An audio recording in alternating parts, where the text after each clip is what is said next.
כפיפות בטן זה תרגיל שאנחנו שונאים, זה תרגיל שאנחנו עשינו בבית ספר, זה תרגיל שאנחנו עשינו במבחני בר-אור בצבא, זה תרגיל שגרם לנו לכאבי גב, לכאבי בטן, ותרגיל שגורם לנו לתסכול בגדול.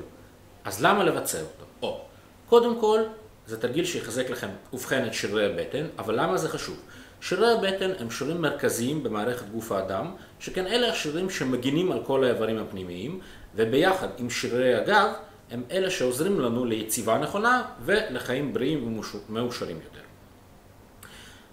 אחרי שהבנו את הנקודה הזאת, בואו נבהיר עוד נקודה. שרירי בטן לא ייתנו לכם קוביות בבטן. אני אסייג ואומר, ביצוע תרגילי בטן בלבד לא ייתן לכם קוביות בבטן. על איך להשיג קוביות בבטן אנחנו נדבר בסרטונים הבאים.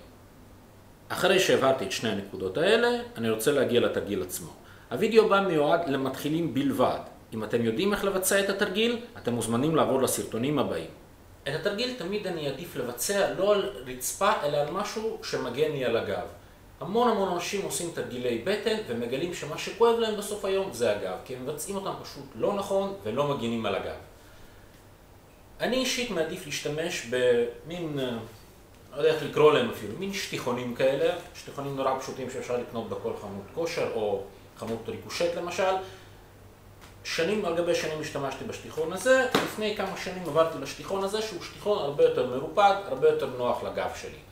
אם אין לכם את התקציב ואת האפשרות לקנות אותו, אתם יכולים להשתמש בשמיכה, פוך, בכל דבר שאתם מרגישים עליו נוח ושלא גורם לכם לכאבי גב. אם כן,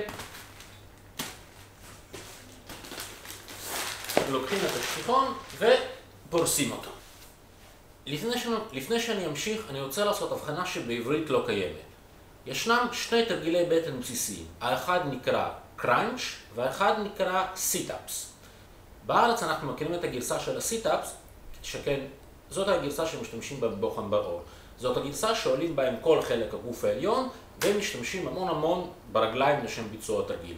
התרגיל הזה הוא אמנם תרגיל מעולה, אבל חוץ מלעבוד על הבטן הוא גם עובד על שרירי הרגליים. היום אנחנו באנו לעבוד על הבטן בלבד, לכן מה שאנחנו נלמד זה גרסת הקראנץ', הגרסה שעובדת אך ורק על שרירי הבטן. מתיישבים על המזרון כשהרגליים מתחת לישבן. נשכבים עם הגב על המזרון ושמים את הידיים מאחורי הגב. ברגע ששמתם את הידיים מאחורי הגב, אתם צריכים להקפיד על זה שהרגליים יהיו מתחת לישבן, כמו שאמרתי, עוד יותר ממה שכרגע מופיע בווידאו, ושהגב יישאר כל הזמן ישר.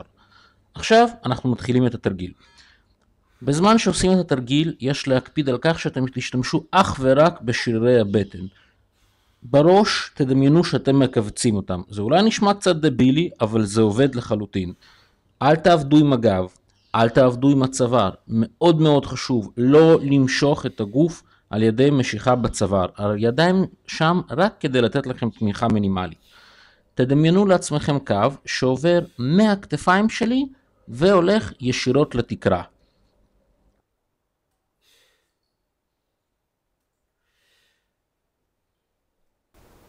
אחרי שעברנו על איך לא לעשות את התרגיל, אני אגע כמובן בחלק שאני הכי אוהב, איך לא לעשות את התרגיל.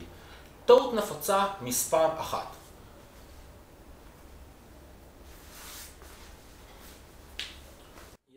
הטעות היא כמובן כשמכופפים את הצוואר ומניחים את הסנטר על בית החזה. זה קורה כשאנחנו כבר עייפים מדי או כשאנחנו לא מרוכזים. מה שקורה, אנחנו מפסיקים לעבוד עם הבטן, לא מגיע מספיק חמצן לאיברים, וכמובן אנחנו גורמים נזק אדיר לצוואר.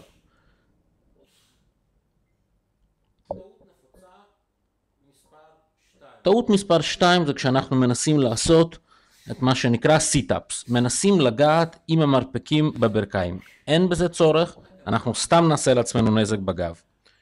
וטעות מספר 3, אני קורא לה טעות הבר-אור, כשמנסים לעשות את המקסימום במינימום זמן. התרגיל הזה הוא תרגיל איטי ומתודי, ואין שום צורך למהר בזמן שמבצעים אותו. זהו, מבחינת חזרות, בהתחלה הייתי מתחיל לעשות עם 3 סטים של מקסימום. אתם יכולים לעשות מקסימום 3 פעמים, תעשו מקסימום 3. אתם יכולים לעשות 30, תעשו 30.